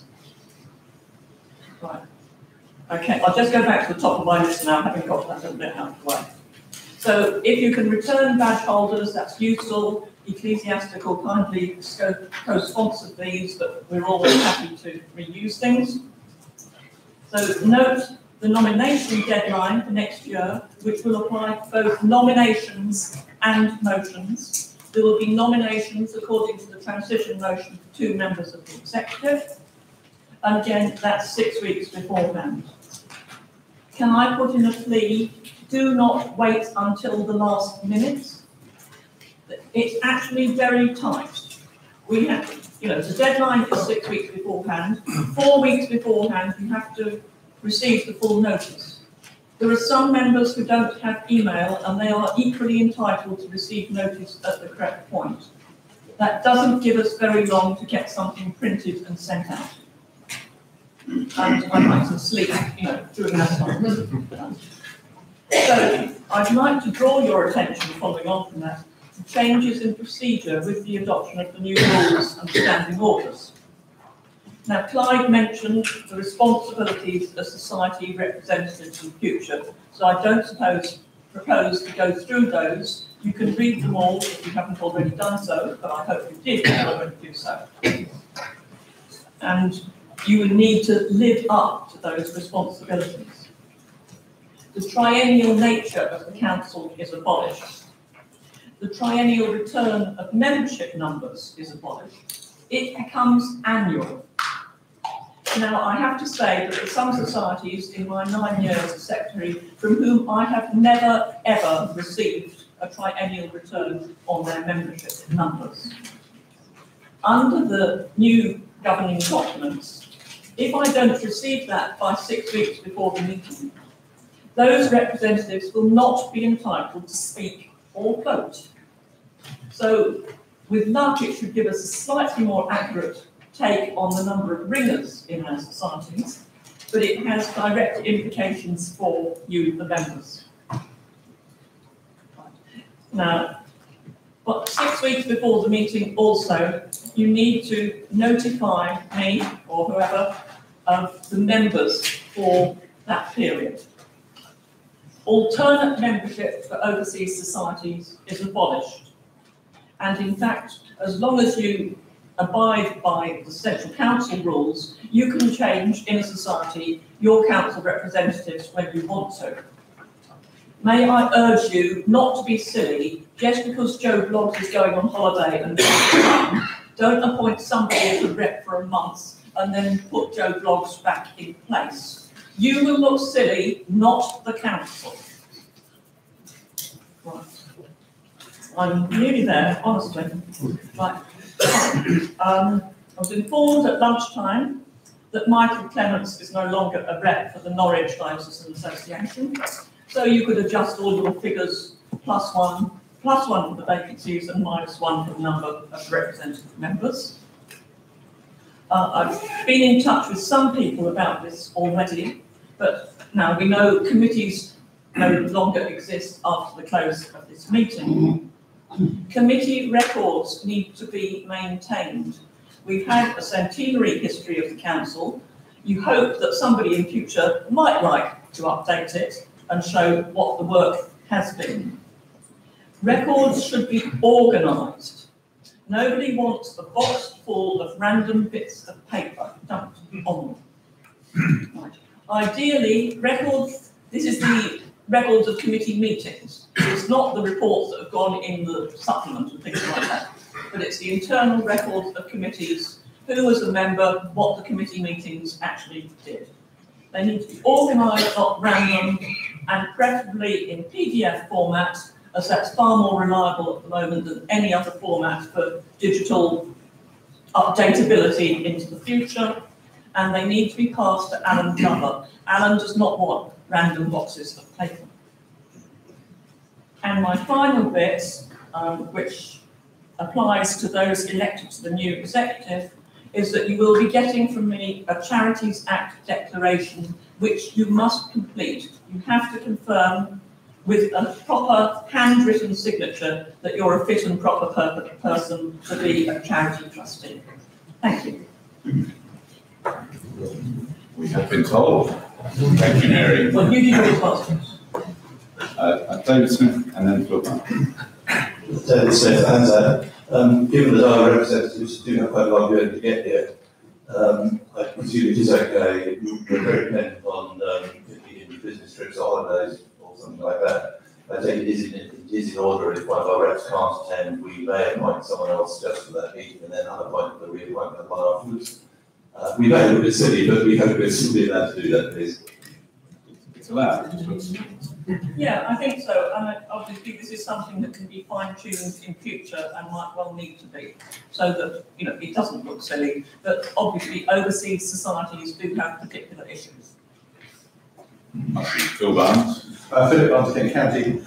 On the issue of committee archives and so on, it strikes me that as well as the minutes of committee meetings, there will be some extremely valuable and historically relevant correspondence from chairs of some committees. Now, the one that immediately comes to my mind will be some of the correspondence between Tony Smith and my brother-in-law Peter Niblick, from ringers wanting to know about the ins and outs of particular methods. It would be extremely useful, in my mind, for that and similar correspondence from other committee chairs to somehow be preserved and archived, because that is a really important part of the council's history. The council has always done a lot behind the scenes, and this is a record behind the scenes. Would either Mary or Alan have a view on how we might go about requesting submission of such data? Gee, thanks. I'm just holding the microphone. Well, obviously, I can see Steve kept his hand up as well. Obviously, Alan will have his own view. My proposal is that I would email all the committee chairmen. I think that if there were then known gaps, I mean, Alan would, I think, indicated that he might be happy to, sort of provide a list of what arrives and what doesn't. It's the gaps in that list that matter, and we don't all know what the gaps might be. I mean, for instance, I do know that in my time, became a new chairman of the committee, and the person didn't actually inherit anything about the internal workings of the committee from their predecessor. There's not a lot that can be done about that necessarily, particularly as, computers crash, things are lost, the computers are just replaced without people thinking about the value of some of the information that's on them. So there are obviously going to be gaps in the record, and there may not be everything that we can do to cover the gaps. I don't know whether Alan wants to add anything, but then speaking to Scott and Tender. Sorry, Steve Beckman. Steve Beckman, Suffolk Guild.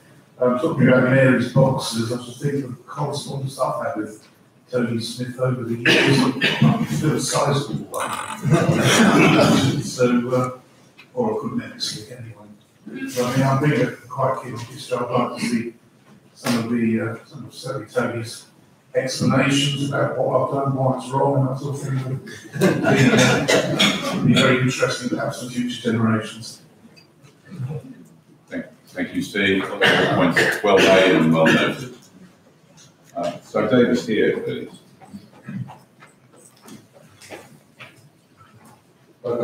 Ken.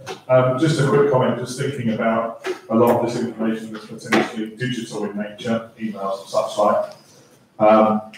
Something that we're talking about under the technical taxonomy work group is the protection of digital assets, so being that applications, websites, that kind of thing. So this kind of information may fall under that remit if it's electronic information. So we have storage facilities, of the digital kind available to us already. So if there is a need for us to store that kind of information, I think we can probably have that facility already. I'll double check that at some point, obviously. But yeah, so just to kind of offer the services of technical and taxonomy to potentially help with that. Thank you, Doug, and a great example of some potential crossover work there. Alison Hodge. Alison Hodge, Worcester Districts. I'm just wearing my new hat. I'd suggest that we actually, as 5 work group leaders at least, start to think how we're going to go forward in storing correspondence, not just a retrospective collection, not least because more and more of this is done in ephemeral ways, online, Skype calls, telephone calls, rather than traditional meetings and minutes. So I think we need to think about that quite seriously, as otherwise we won't have records for the future. Thank you, Alison. Okay, Chris Mew's got his hand up.